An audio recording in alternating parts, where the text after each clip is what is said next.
Perkembangbiakan pada tumbuhan. Tumbuhan berkembang biak melalui dua cara, yakni secara vegetatif dan secara generatif.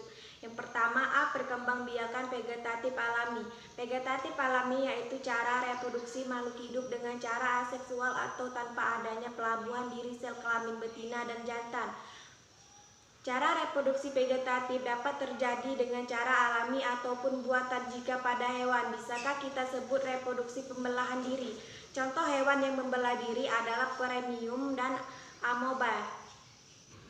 Reproduksi tumbuhan secara vegetatif ini merupakan perkembangan biakan tunas, umbi, spora, rizoma, dan juga stlon atau geragi. Yang pertama, tunas adalah salah satu bagian tumbuhan bagian dari tanah. Contohnya berkembang biak dengan cara tunas adalah bambu, tebu, dan pisang. Dan yang kedua adalah tunas ini merupakan yang tumbuh dengan bagian tepi daun atau akar. Contohnya adalah tumbuhan cocor bebek.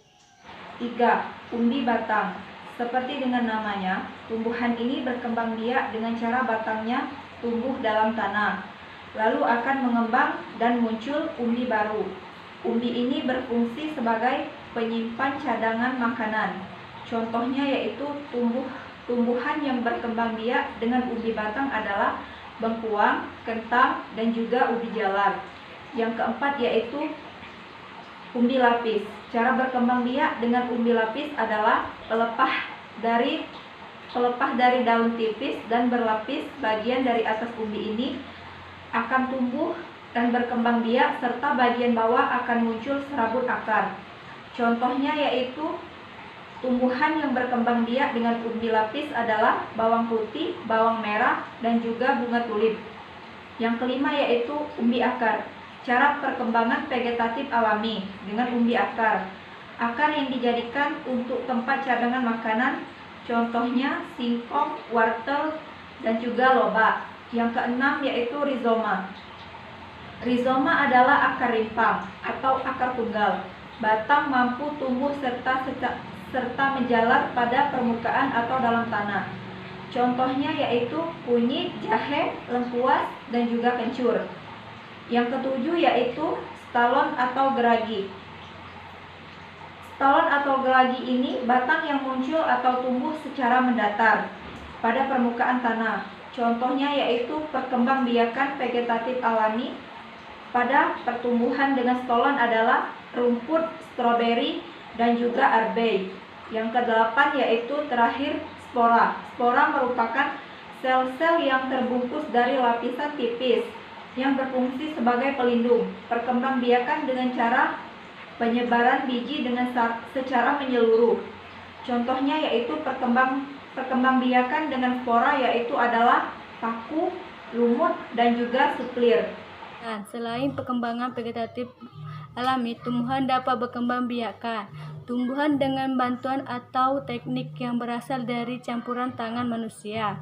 Cara memperbanyak tumbuhan dapat dilakukan dengan berbagai macam teknik melalui perkawinan. Dalam memperbanyak tumbuhan untuk mendapatkan keturunan dapat kita disebut dengan salinan penuh dari tanaman induk yang mewariskan semua karakteristiknya pada tumbuhan. Melalui tingkat kedewasaan tertentu dapat melakukan penanaman tumbuhan yang hasilnya produksi dengan waktu dalam cangkokan dan okulasinya. B. Perkembangbiakan genetik. Perkembangbiakan genetik adalah perkembangbiakan tumbuh secara kawin. Salah satu jenis tumbuhan yang berkembang biak secara genetik adalah tumbuhan berbiji. Alat perkembangbiakannya adalah bunga. Biji ini dihasilkan setelah terjadinya penyerbukan pada bunga. Penyerbukan adalah peristiwa jatuhnya serbuk sari pada putik. Proses penyerbukan ini biasanya terjadi melalui beberapa perantara, misalnya angin, air, hewan, atau bahkan manusia. Tumbuhan yang biasanya dibantu penyerbukannya oleh angin adalah jagung, padi, gandum. Dan kalau dibantu oleh air, contohnya ganggang. Kemudian kalau dibantu dengan hewan misalnya bunga mawar, bunga melati, bunga kenanga, dan bunga sepatu. Hewan yang biasanya membantu penyerbukan ini adalah burung, kelelawar, dan serangga lain. Adapun beberapa jenis penyerbukan pada tumbuhan yaitu 1. Penyerbukan sendiri, 2. Penyerbukan tetangga, 3. Penyerbukan silang, dan yang terakhir penyerbukan bastar. Proses terjadinya perkembangan generatif.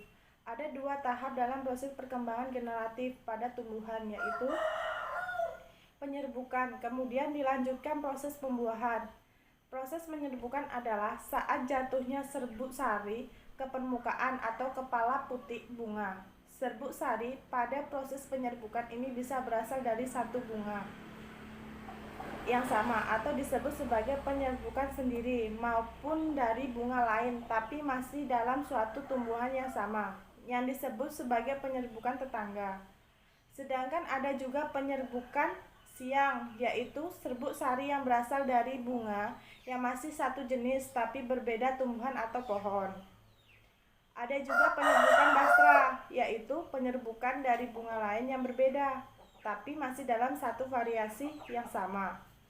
Setelah penyerbukan, kemudian terjadinya proses pembuahan, yaitu saat serbuk sari bertemu sel telur. Proses ini akan menghasilkan calon tumbuhan baru yang ada pada biji buah. 5 contoh tumbuhan yang berkembang biak dengan cara generatif dan vegetatif. Contoh perkembangan tumbuhan generatif yaitu tanaman vanili, tanaman salak, bunga anggrek, tanaman eceng godok, bunga pacar air.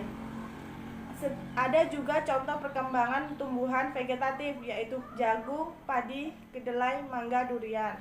Penyerbukan tanaman yang dibantu oleh beberapa perantara, di antaranya yaitu 1. Angin, 2. Air, 3. Oleh hewan, yang keempat oleh manusia. Baiklah, saya akan melanjutkan yang pertama yaitu penyerbukan yang dibantu oleh angin. Penyerbukan jenis ini biasanya terjadi pada bunga yang tidak punya rendar madu dan tidak punya bunga. Akan tetapi bunga dapat mudah terbang karena tertiup angin.